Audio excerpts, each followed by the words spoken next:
Presiden Prabowo Subianto dan Donald Trump menandatangani Agreement of Reciprocal Trade atau kesepakatan tarif resiprokal pada pekan lalu di negeri Paman Sam. Namun demikian, tidak lama berselang setelah penandatanganan antar kedua pemimpin negara, Mahkamah Agung Amerika Serikat mengeluarkan keputusan yang membatalkan kebijakan Presiden Trump tersebut.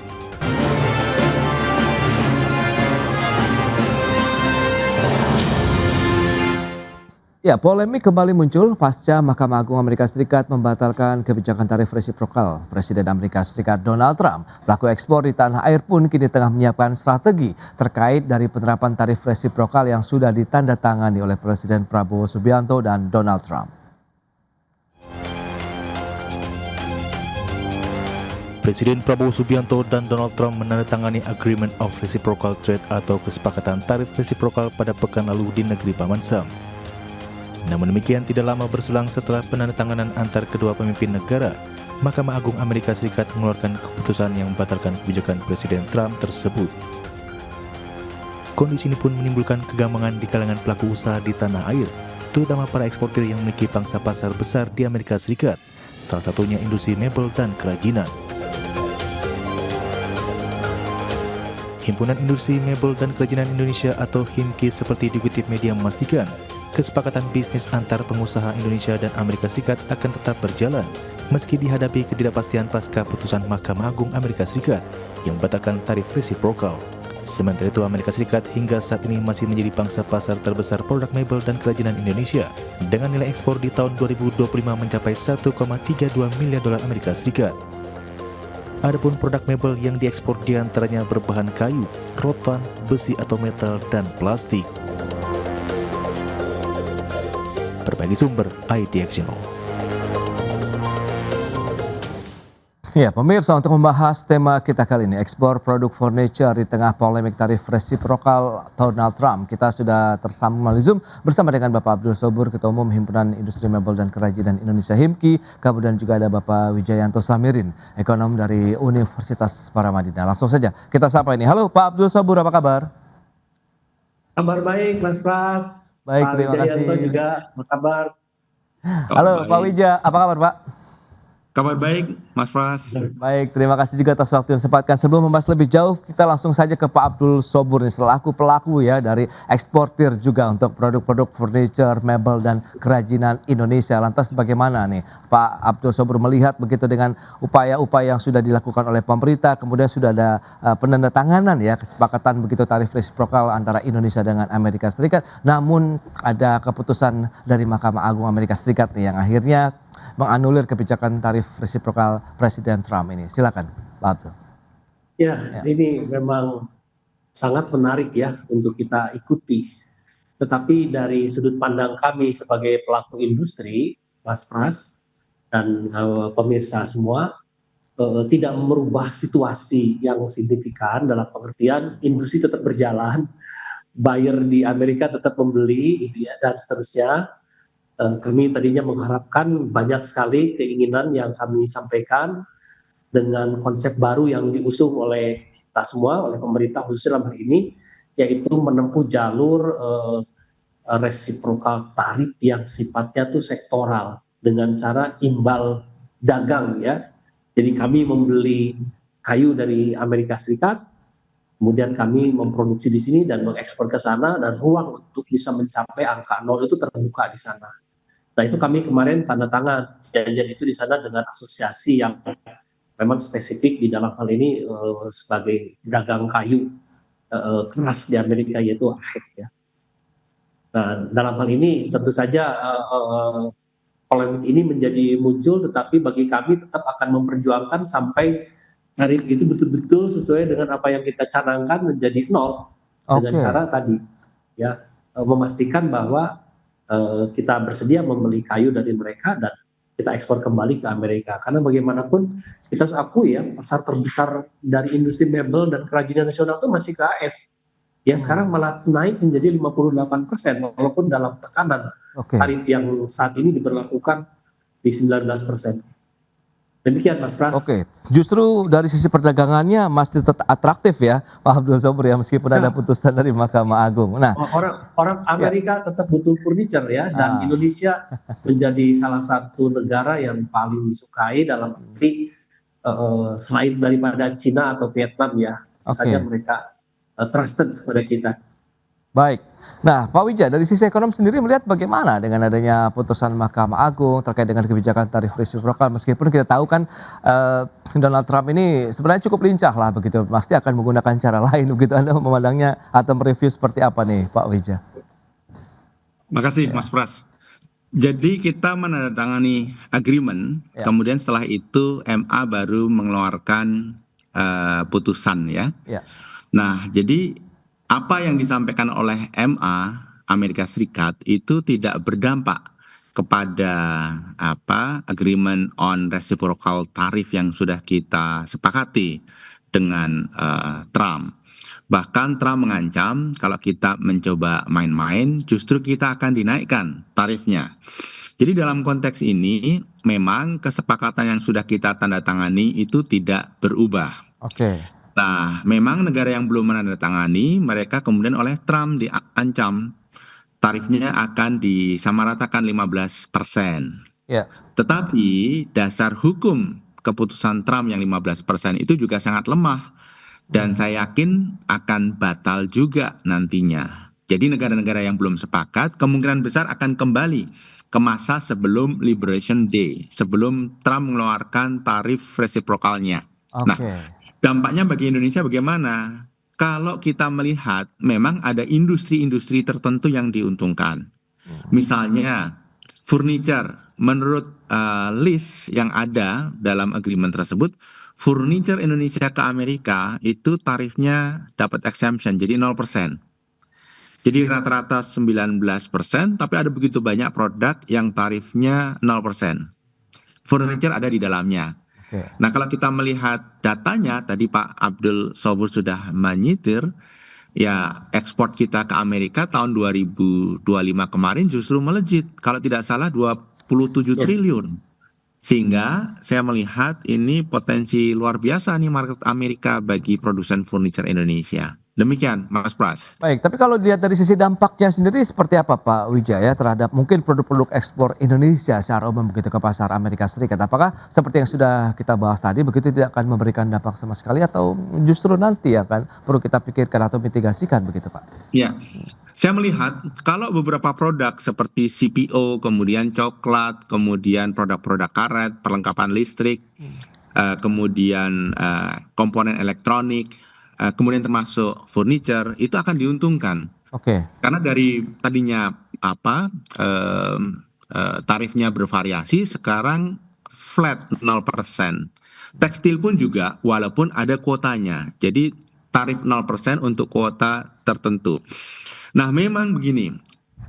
Kalau kita berbicara ekspor ke Amerika, kita diuntungkan. Tapi kalau kita berbicara trade balance, itu kita juga harus mengantisipasi karena kita berkewajiban membeli cukup banyak produk dari Amerika Serikat.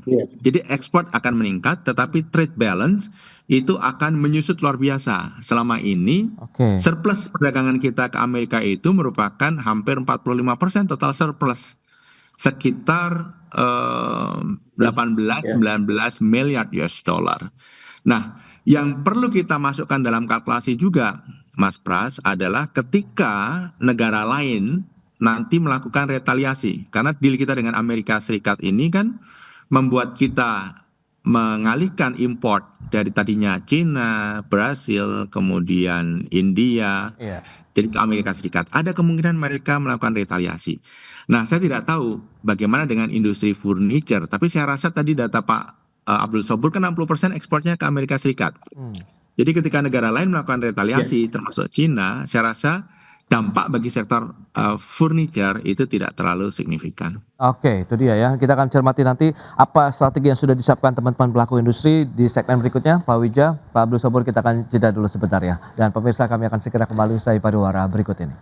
Ya, terima kasih Anda masih bergabung bersama kami dalam Market Review. Dan berikut ini kami akan sampaikan sejumlah data seperti yang bisa Anda saksikan juga di layar televisi Anda. Kita akan cermati yang pertama terkait dengan ekspor mebel dan kerajinan Indonesia ke Amerika Serikat. Data dari tahun 2020 sampai dengan 2025. Ini dia fluktuasinya, kita lihat memang sempat mencapai 1,83 miliar dolar Amerika di tahun 2021.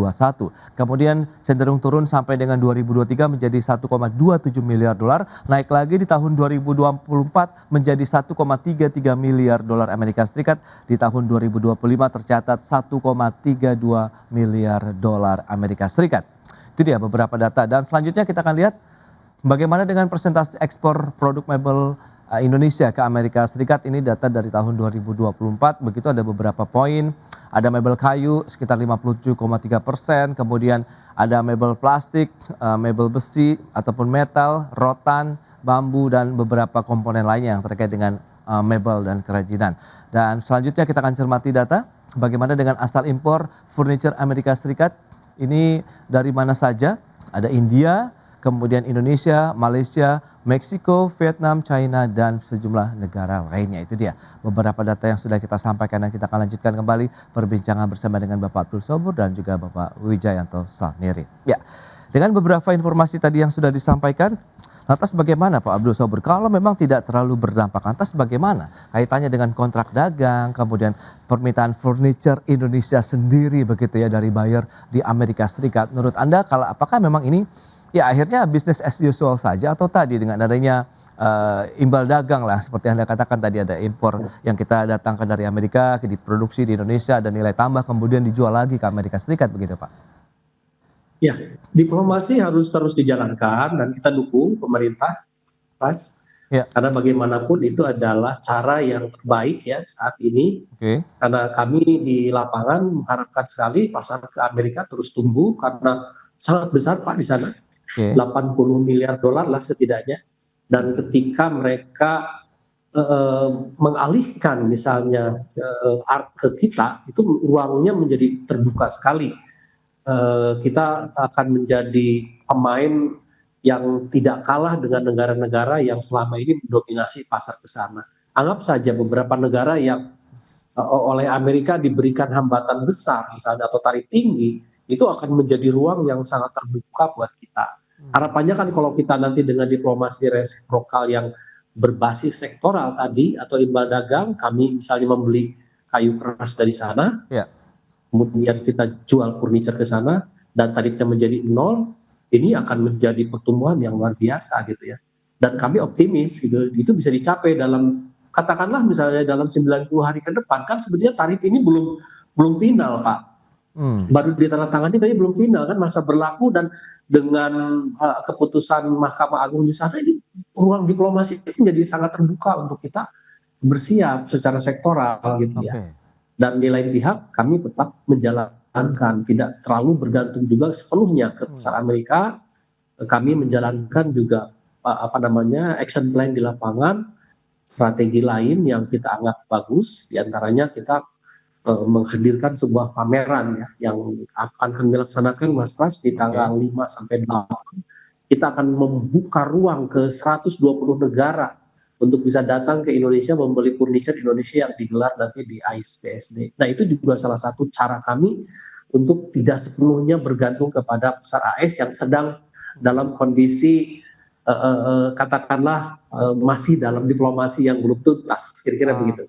Oke. Nah, Pak Wijaya, lantas potensi peluang kans kita begitu untuk melakukan negosiasi di masa transisi ini pasca putusan, kemudian ada putusan MA juga di sana begitu, apakah masih ada ruang kita untuk bisa bernegosiasi?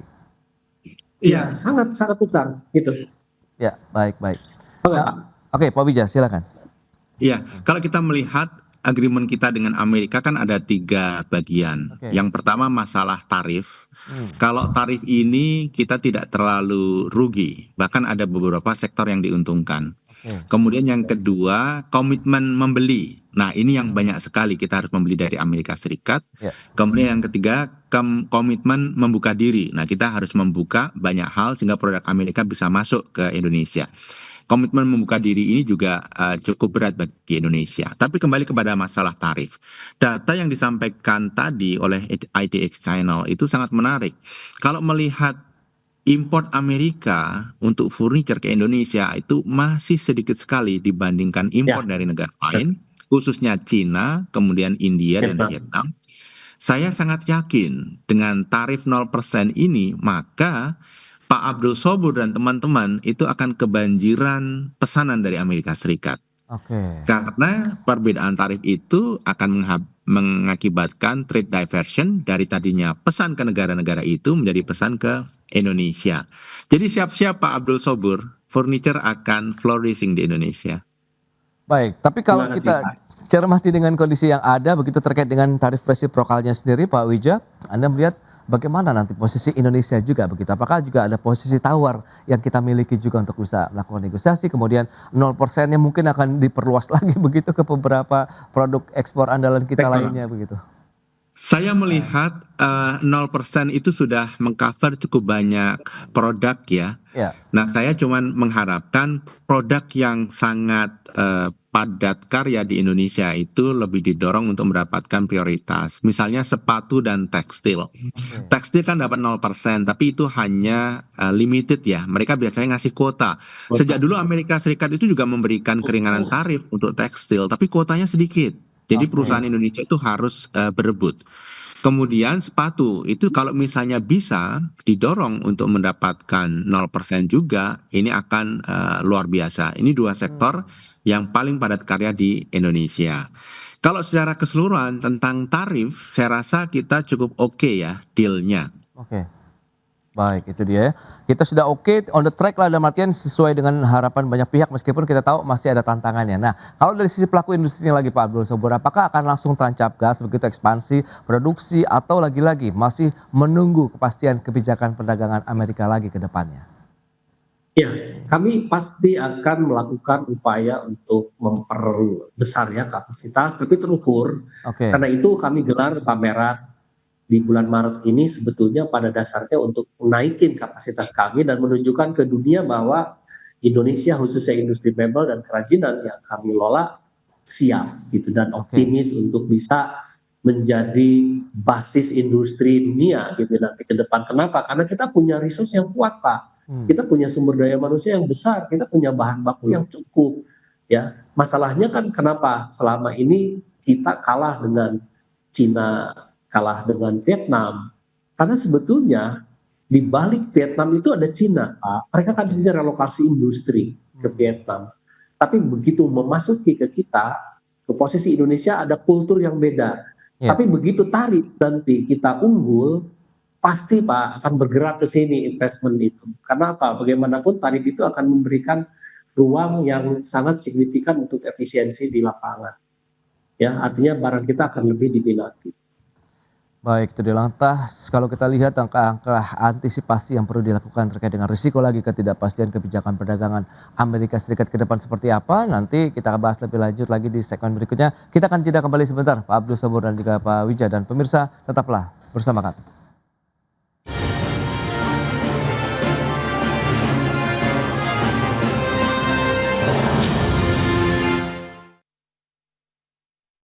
Oke.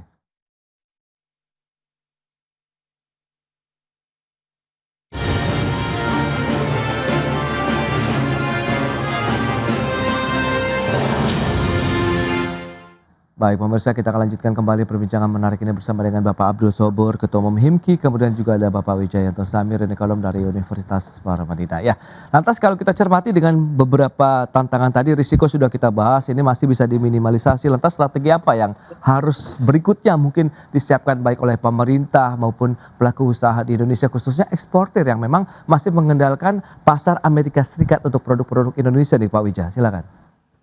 Saya melihat kalau kita lihat komposisi import Amerika Serikat tadi ya, Ya. saya agak khawatir produk Cina dan Vietnam itu kemudian mencari alternatif pasar baru. Oke. Nah, Indonesia dengan market yang besar itu bisa dijadikan target. Sehingga pemerintah juga harus menyiapkan defense mechanism. bagaimana supaya produk-produk import dari Vietnam dan Cina itu tidak membanjiri Indonesia, khusus untuk furniture dan termasuk untuk produk-produk yang lain. Karena ketika mereka sudah mempunyai kapasitas produksi yang tinggi, kemudian pemesanan melambat dari Amerika Serikat, mereka pasti akan melakukan dumping, membuang produk-produknya ke Indonesia. Jadi ini yang oleh pemerintah dan nanti Pak Abdul Sobur itu harus antisipasi, Pak. Perlu komunikasi terus dengan pemerintah untuk melakukan berbagai upaya proteksi. Nah, kalau kita melihat peluang ini, saya rasa apa yang bisa kita lakukan adalah yang pertama melakukan peningkatan daya saing ekspor. Ini peluang untuk melakukan investasi sekaligus memperbaiki daya saing. Yang kedua, ini peluang untuk melakukan diversifikasi ekspor. Jadi ini kan membuktikan bahwa selama ini kita hanya tergantung kepada komoditas untuk ekspor, tambang, kemudian CPO, begitu kan. Tapi sekarang kita lihat ternyata produk-produk manufacture itu juga mempunyai prospek yang bagus di Amerika Serikat. Jadi opportunity memasuki pasar Amerika Serikat ini kita bisa jadikan sebagai momentum untuk memperbaiki diri sehingga pasar Eropa pun dengan daya saing dan diversifikasi produk yang lebih luas itu akan juga bisa menjadi target kita dan menjadi pasar kita. Baik, nah lantas bagaimana strategi dari pelaku usaha? Tadi oke lah, mungkin mekanisme perdagangan dengan Amerika Serikat, buyer di sana juga masih berjalan seperti biasanya. Meskipun kita tahu masih berharap ada potensi 0%, kemudian ada kebijakan lain. Lantas bagaimana tadi yang seperti disampaikan Pak Wija? Kekhawatiran justru dari negara-negara lain yang membuang barangnya nih, produk mereka ke Indonesia begitu. Mungkin dari produk-produk furniture juga di dalamnya begitu nih, Pak Abdul Sabur.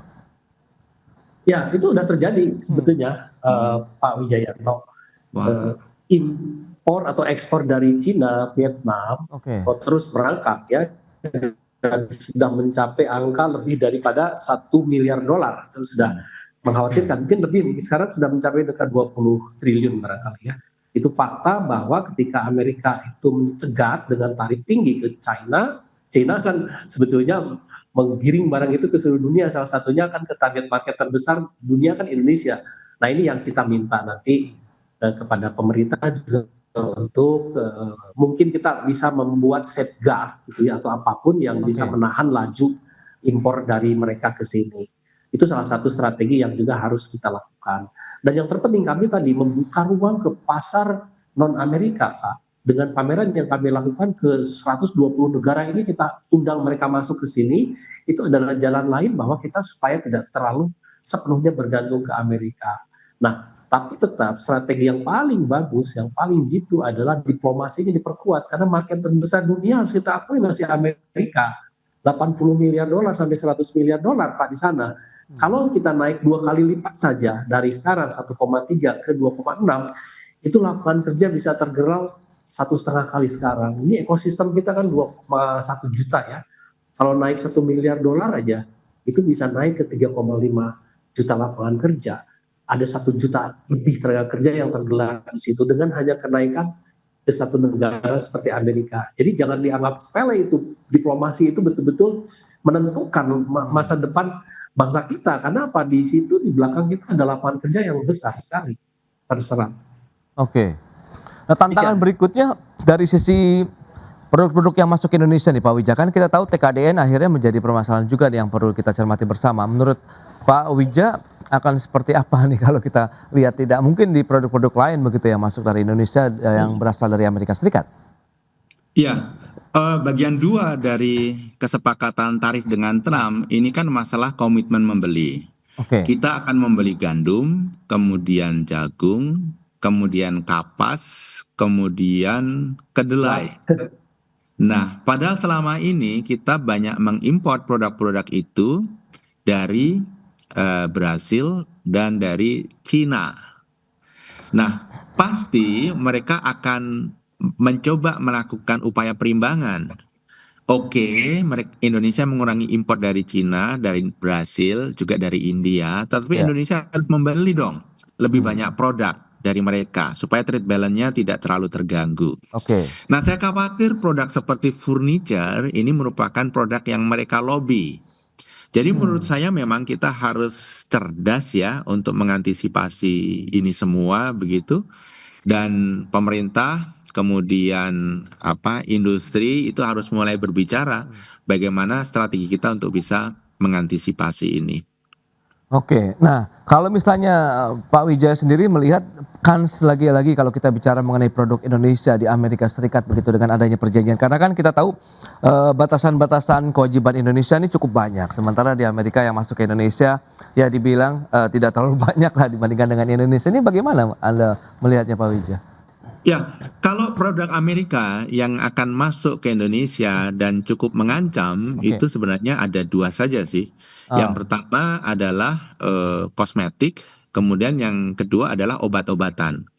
Karena mereka minta itu semua di-exempt dari sertifikasi halal. Oke. Kemudian kalau untuk yang lain yang kita cukup terancam, barangkali kedelai, walaupun kita bukan produser besar, juga jagung. Nah, ingin sedikit menambahkan terkait furniture nih, menarik nih.